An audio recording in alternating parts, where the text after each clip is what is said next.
Buying a private condo in Singapore is a major financial milestone, and to be honest, it feels like navigating a complex maze of rules and numbers. While the short answer is that you need to be having a very healthy income, but the full picture is far more complex. To truly understand the financial commitment, let's look beyond just the price tag and dive into the crucial government rules, cash requirements, and long-term costs. Let's talk about pricing first. The income you need starts and ends with the price of the condo. Singapore's property market is segmented, and your target region dictates the entry price. Let's talk about mass market in OCR or outside central region. If you're looking at resale or newer projects in areas like Jurong, Woodlands, or Punggol, a typical 3-bedroom unit might start from $1.2 million to $1.6 million or even more.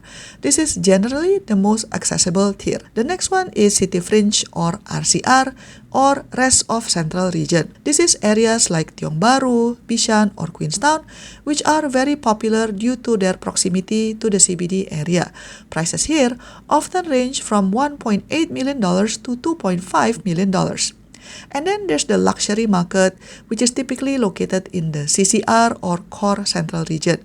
The premium addresses like Orchard, Marina Bay, and Sentosa generally command prices $3 million and even beyond that. For this discussion, let's use a median entry-level target for our calculation, which is assuming a $1.4 million condo. Before a single mortgage payment is made, you must have a substantial amount of cash and CPF savings ready.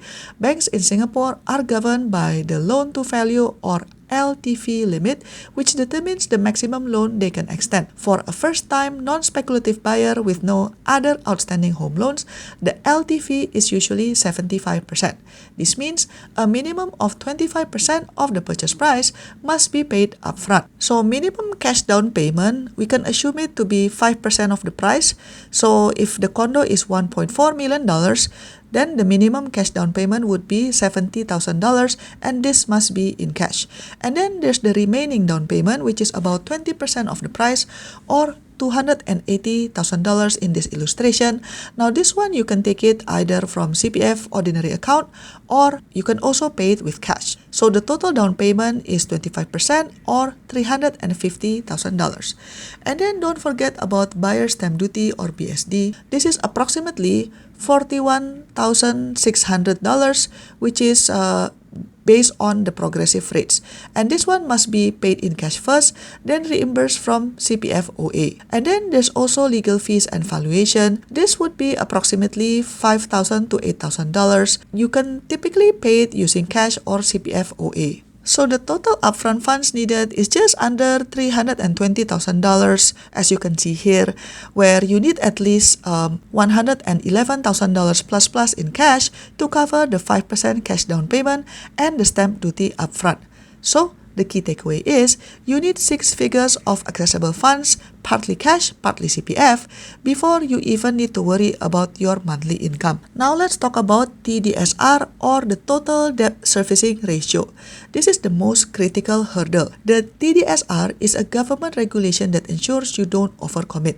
It states that your monthly debt payments, including the new condo mortgage, car loans, personal loans, student loans, etc., cannot exceed 55% of your gross monthly income. Banks use a stress-tested interest rate, currently set at about 4%, to calculate your potential mortgage repayment, even if the actual interest rate is lower, for example, 3.5%. This is done to ensure that you can still afford the loan if interest rates rise in the future. So if we go back to the example that we use, which is a $1.4 million condo, let's say you want to borrow about 75% of it, which means that you want to borrow $1,050,000, and then you want to take 25 years tenor at 4% stress rate. This would mean that the estimated monthly mortgage repayment is about $5,570. And remember that the TDSR limit is 55%. So in conclusion, to buy a $1.4 million condo loan with no other debts, you would need a minimum gross monthly income of approximately $10,000 plus. If you have a car loan of, let's say, $1,000 a month, that also goes into the 55% debt servicing limit. In such case, if you want to be able to afford for the car loan as well as the condo loan, This would mean that you need to earn close to $12,000 per month. So this is something that you need to consider very carefully. What about if you have a dual income household? So most couples in Singapore indeed purchase property together, which significantly lowers the individual income burden. Since the TDSR is calculated on the total gross income of all borrower, two incomes of $5,500 each can easily meet the income requirement. This highlights why buying a condo as a couple is financially more accessible than buying alone. Now let's talk about the hidden recurring costs of owning a condo. Your financial planning cannot end just with the mortgage. There are ongoing mandatory costs of condo ownership that must be factored into your budget. The first one is maintenance fees. These are mandatory monthly fees to maintain the common facilities such as pool, gym, and also security. They are widely varied but expect to pay between $300,000 to $500,000 per month. Now the watch out is because we are talking about private property, there's actually no government rules that is setting a limit of how much maintenance fees you can get charged with. So if you see the news in the past, there are some concerns where the condo maintenance fees is very outrageous. So this is something that you need to really think carefully and budget for it, because as you know, maintenance fees you have to pay out of pocket, right? You cannot use CPF. And then the next one you need to consider is the property tax. So this is an annual tax based on the condo's annual value, and for owners occupiers, the residential property tax rates are progressive and lower.